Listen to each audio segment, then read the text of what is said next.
Hello students, स्वागत है एक बार फिर से आप सभी का आपके अपनी यूट्यूब चैनल विष्णु सर में। देखिए, आज की वीडियो में हम चर्चा करेंगे कक्षा 7वीं 8 ग्रेड अभ्यास पुस्तिका में। आज हम गणित विषय में अध्याय 11 परिमाप और क्षेत्रफल, इसका हम संपूर्ण हल करेंगे। इससे पहले हमने सभी अध्यायों के हल कर रखा है। यदि आप कोई सी भी वीडियो देखना चाहते हो तो डिस्क्रिप्शन में प्लेलिस्ट की लिंक दी हुई है, वहाँ से आप कोई सी भी वीडियो देख सकते हो। तो आइए वीडियो स्टार्ट करते हैं। वीडियो स्टार्ट करने से पहले आपसे निवेदन है, यदि चैनल पर नए हो तो चैनल को सब्सक्राइब कर ले, जिससे आप तक हमारी वीडियो पहुंचती रहेगी। तो देखिए, यहाँ पर पहला प्रश्न दिया हुआ है, निम्न त्रिभुज का क्षेत्रफल ज्ञात कीजिए। हमें यहाँ पर क्षेत्रफल ज्ञात करना है त्रिभुज का। यहाँ पर देखिए, आधार दिया हुआ है 5 सेंटीमीटर और यहाँ पर जो ऊंचाई रहेगी शीर्ष बिंदु से आधार तक की जो लंबाई रहती है वो क्या कहलाती है? ऊंचाई। ऊंचाई कितनी दी हुई है? 3.2 सेंटीमीटर।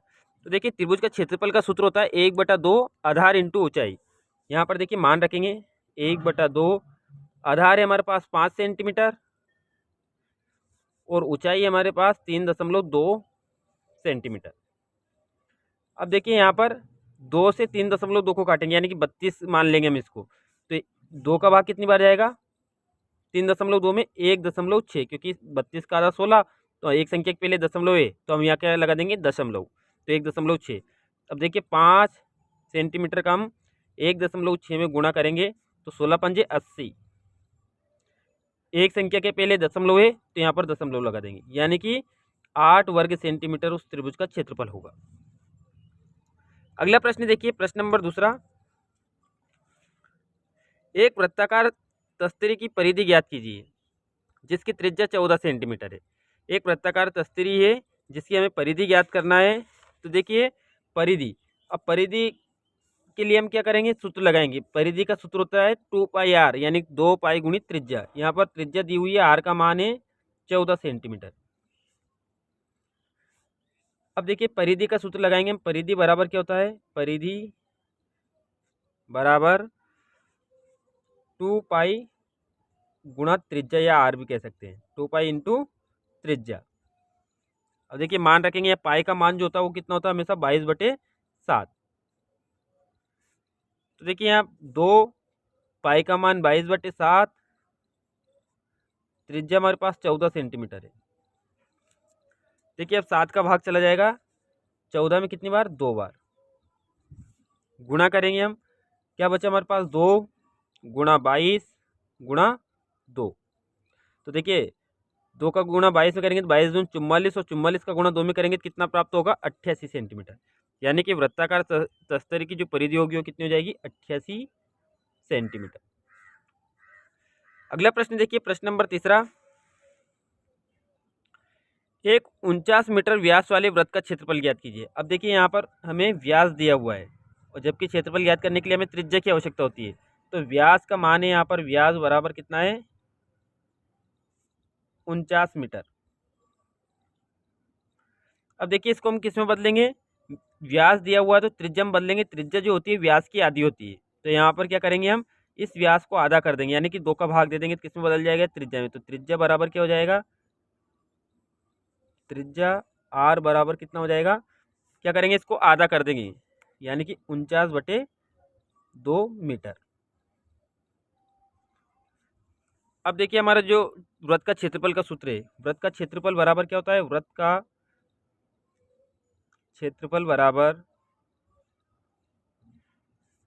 पाई गुणित त्रिज्या का वर्ग, जो त्रिज्या होती है उसकी घात 2, यानी कि त्रिज्या को 2 बार गुणा में लिखेंगे और पाई का मान 22/7 के साथ में गुणा करेंगे। तो देखिए, पाई का मान रखेंगे यहाँ पर, पाई का मान 22/7 गुणा त्रिज्या का वर्ग, यानी कि 49/2 मीटर को वर्ग करेंगे, यानी कि 2 बार गुणा में लिख देंगे हम।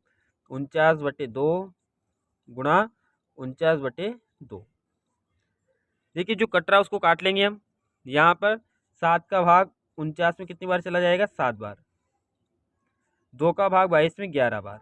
अब हमारे पास बचा ऊपर 11 गुणा 7 गुणा 49, और यहाँ पर बटे में हमारे पास बचा 2।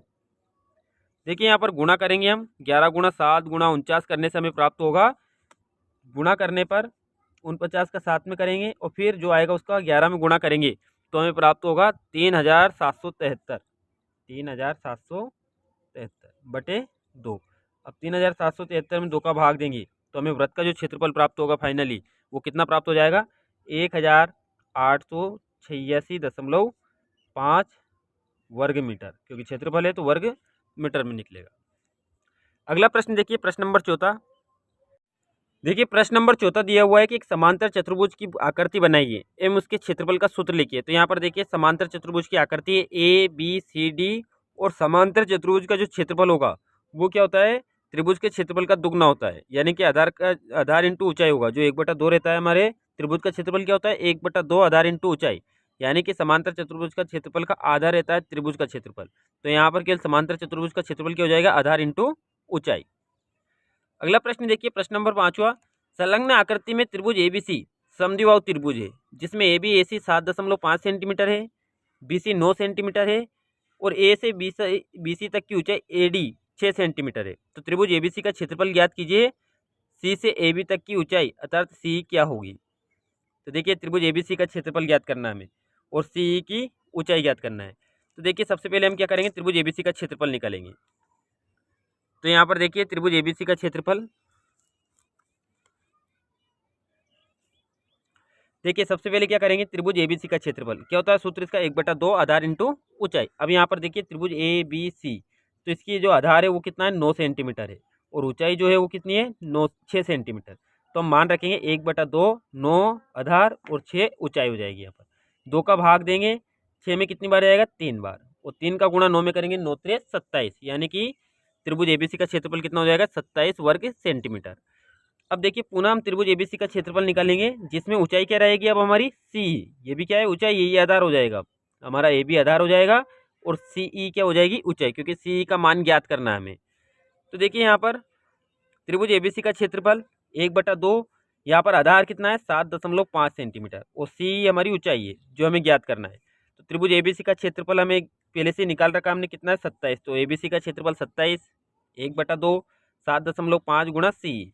अब देखिए 2 गुणा में या भाग में, तो इधर पक्षांतर करेंगे तो गुणा में चला जाएगा, और 7.5 गुणा में तो ये किस में जाएगा, भाग में। तो हमारा हो जाएगा 27 गुणा 2 बटे 7.5, यानी कि 27 का 2 में गुणा करेंगे तो कितना प्राप्त हो जाएगा, 54। 27 दूने 54 हो जाएगा, और 7.5। अब देखिए यहाँ से दशमलव हटाएंगे हम, तो ऊपर एक शून्य बढ़ जाएगी, और 540 और 75, 75 का भाग देंगे 540 में, तो हमारा जो उत्तर होगा वो कितना हो जाएगा, 7.2 सेंटीमीटर। तो यानी कि सी का जो फाइनली हमारा उत्तर होगा उसकी लंबाई कितनी हो जाएगी, 7.2 सेंटीमीटर। प्रश्न नंबर 6 देखिए, एक समांतर चतुर्भुज की एक भुजा 20 सेंटीमीटर तथा क्षेत्रफल 246 वर्ग सेंटीमीटर है। तो समांतर चतुर्भुज की संगत ऊंचाई ज्ञात कीजिए। अब देखिए ऊंचाई ज्ञात करना है हमें, समांतर चतुर्भुज का क्षेत्रफल दिया हुआ है कितना, 246। तो यहाँ पर हम रख देंगे इसका मान, समांतर चतुर्भुज का क्षेत्रफल बराबर आधार इंटू ऊंचाई। तो यहाँ पर क्षेत्रफल कितना उसका, 246 वर्ग सेंटीमीटर, और आधार दिया हुआ है, हमें ज्ञात करना है आधार। यहाँ पर आधार दिया हुआ है कितना है, 20 सेंटीमीटर, और ऊंचाई यानी कि हमें ऊंचाई ज्ञात करनी है, एज का मान हमें ज्ञात करना है। देखिए यहाँ पर 20 गुणा में तो पक्षांतर करेंगे किस में जाएगा, भाग में। तो 246 बटे 20 बराबर ऊंचाई। अब देखिए यहाँ पर हम भाग देंगे 246 में 20 का, तो देखिए एक शून्य 2 का भाग देते हैं हम, क्योंकि एक शून्य तो एक संख्या के पहले क्या लगा लेंगे हम, दशमलव। यहाँ से शून्य हटाएंगे तो यहाँ की लग जाएगी, दशमलव लग जाएगी। 2 का भाग 2 में एक बार जाएगा, फिर 4 में 2 बार जाएगा, और 6 में 3 बार, और एक संख्या के पहले दशमलव है तो हम 12.3 सेंटीमीटर, यानी कि ऊंचाई जो होगी वो कितनी हो जाएगी, 12.3 सेंटीमीटर। अगला प्रश्न देखिए, प्रश्न नंबर 7वां। देखिए प्रश्न नंबर 7वां दिया हुआ है कि यदि एक समांतर चतुर्भुज का क्षेत्रफल 24 वर्ग सेंटीमीटर है और आधार 4 सेंटीमीटर हो तो ऊंचाई ज्ञात कीजिए। तो देखिए हमारा वही समांतर चतुर्भुज का क्षेत्रफल का सूत्र हो जाएगा, आधार गुणा ऊंचाई। अब यहाँ पर देखिए समांतर चतुर्भुज का क्षेत्रफल कितना है, 24 वर्ग सेंटीमीटर, तो मान रखेंगे हम 24 वर्ग सेंटीमीटर। आधार दिया हुआ है कितना, 4 सेंटीमीटर, और ऊंचाई हमें ज्ञात करनी है, यानी कि एच हाइट हमें ज्ञात करनी है। तो देखिए यहाँ पर 4 गुणा में तो अक्षांतर करेंगे तो किसमें हो जाएगा, भाग में। तो 24/4 बराबर ऊंचाई। 24 में 4 का भाग देंगे तो कितना प्राप्त हो जाएगा, 4 छंगे 24, यानी 6 सेंटीमीटर। जो हमारी ऊंचाई होगी वो कितनी हो जाएगी, 6 सेंटीमीटर। अगला प्रश्न देखिए, प्रश्न नंबर 8वां। सुधांशु 7 सेंटीमीटर त्रिज्या वाली एक वृत्ताकार तस्तरी को 2 बराबर भागों में विभाजित करता है। अर्ध वृत्ताकार तस्तरी का हमें माप ज्ञात करनी है या परिमाप ज्ञात करना है। तो देखिए यहाँ पर त्रिज्या दी हुई है। त्रिज्या कितनी है? त्रिज्या है हमारे पास 7 सेंटीमीटर। अब देखिए हम परिधि निकालेंगे और व्यास कितना दिया है, व्यास कितना हो जाएगा, इसका दुगना होता है। व्यास क्या हो जाएगा? त्रिज्या का दुगना हो जाएगा, तो व्यास हो जाएगा हमारा 14 सेंटीमीटर। अब देखिए परिधि का सूत्र होता है परिधि बराबर 2 पाई आर। तो यहाँ पर 2 पाई का मान कितना हो जाएगा? 22/7 और त्रिज्या यानी कि आर का मान कितना है? 7 सेंटीमीटर। देखिए 7 से 7 को काट देंगे, 22 दूने 44। यहाँ पर कुल परिधि होगी हमारी 44 सेंटीमीटर। अब देखिए अर्धवृत्ताकार वृत्ताकार तरकरिका में परिमाप निकालना है। अब देखिए हमें क्या ज्ञात करना था? अर्धवृत्ताकार की। तो अर्ध करेंगे इसको मतलब आधा करेंगे। अर्धवृत्त का परिधि कितनी हो जाएगी? अर्धवृत्त की परिधि आधा कर देंगे हम, यानी कि हमारी जो कुल परिधि है वो कितनी है? 44 सेंटीमीटर। और अर्ध करेंगे 44 में हम 2 का भाग देने देंगे, यानी कितना प्राप्त हो जाएगा यहाँ पर? 44 में 2 का भाग देने पर 22 सेंटीमीटर। अब देखिए अर्ध होगा तो इसे मान लीजिए एक तस्तरीय पूरी वृत्ताकार। अब इसको हमने 2 बराबर भागों में बांट दिया, तो इसका जो परिमाप जो व्यास है वो कितना है? 14। अब इसका अगर हम परिधि निकालें तो ये अर्ध तो हो गई हमारी कितनी? 22 सेंटीमीटर, और व्यास कितना हो जाएगा? 14। तो व्यास और परिधि को हम जोड़ देंगे, तो जो प्रत्येक अर्ध वृत्ताकार तस्तरी का जो परिमाप होगा वो कितना हो जाएगा? 22 सेंटीमीटर प्लस 14। तो 22 और 14 कितना हो जाएगा यहाँ पर? 36 सेंटीमीटर। तो दोनों का कितना कितना हो जाएगा? 36। अगला प्रश्न देखिए, प्रश्न 9वां देखिए। यहाँ पर एक किसान अपने खेत के केंद्र पर 7 सेंटीमीटर त्रिज्या वाली एक फूलों की क्यारी खोदता है, यानी कि 7 सेंटीमीटर त्रिज्या लेकर एक वृत्ताकार क्यारी खोदता है। उसे खाद खरीदने की आवश्यकता है। यदि 1 वर्ग मीटर क्षेत्रफल के लिए 1 किलोग्राम खाद की आवश्यकता हो तो उसे कितने किलोग्राम खाद खरीदनी चाहिए? तो इसके लिए हम क्या करेंगे? एक वृत्त का क्षेत्रफल निकाल लेंगे, क्योंकि वृत्त का क्षेत्रफल जितना रहेगा, वर्ग मीटर में जितना रहेगा, उतने उसे खाद खरीदने की आवश्यकता होगी। तो देखिए यहाँ पर वृत्त का क्षेत्रफल निकालेंगे हम। तो वृत्त का जो क्षेत्रफल होता है, वृत्त का क्षेत्रफल का सूत्र हो जाएगा यहाँ पर आर का मान 7 मीटर है। वृत्त का क्षेत्रफल होता है पाई गुणित त्रिज्या की घात 2, यानी कि आर की घात 2 हो जाएगी। तो यहाँ पर पाई का मान 22/7, आर का वर्ग यानी त्रिज्या का वर्ग करेंगे हम तो 7 गुणा 7, 7 से 7 कट जाएगा, और 22 का गुणा 7 में करेंगे तो 154 वर्ग मीटर होगा। अब देखिए 1 वर्ग मीटर क्षेत्रफल के लिए 1 किलोग्राम से कुल खाद तो कितना होगा? 1 वर्ग मीटर में 1 किलो खाद की आवश्यकता होती है, इसलिए 154 वर्ग मीटर में 154 किलोग्राम खाद की आवश्यकता होगी। अगला प्रश्न देखिए, प्रश्न नंबर 10वां। संलग्न आकृति PQRS एक समांतर चतुर्भुज है। QAM शीर्ष Q से SR तक की ऊंचाई है तथा QN शीर्ष Q से PS तक की ऊंचाई, यदि SR बराबर 12 सेंटीमीटर, यानी कि यहाँ से A से लेकर R तक 12 सेंटीमीटर है, और QN 7.6 सेंटीमीटर है, तो समांतर चतुर्भुज PQRS का हमें क्षेत्रफल ज्ञात करना है। तो समांतर चतुर्भुज का क्षेत्रफल का सूत्र क्या होता है? आधार इंटू ऊंचाई।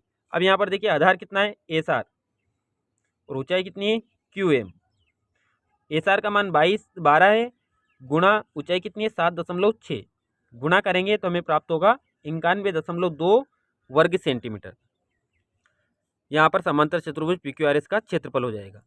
तो देखिए आज की वीडियो में हमने अध्याय जो हमारा 11 था परिमाप और क्षेत्रफल, उसका संपूर्ण हल किया। वीडियो अगर अच्छी लगी हो तो लाइक करें, चैनल को सब्सक्राइब करें। Thank you.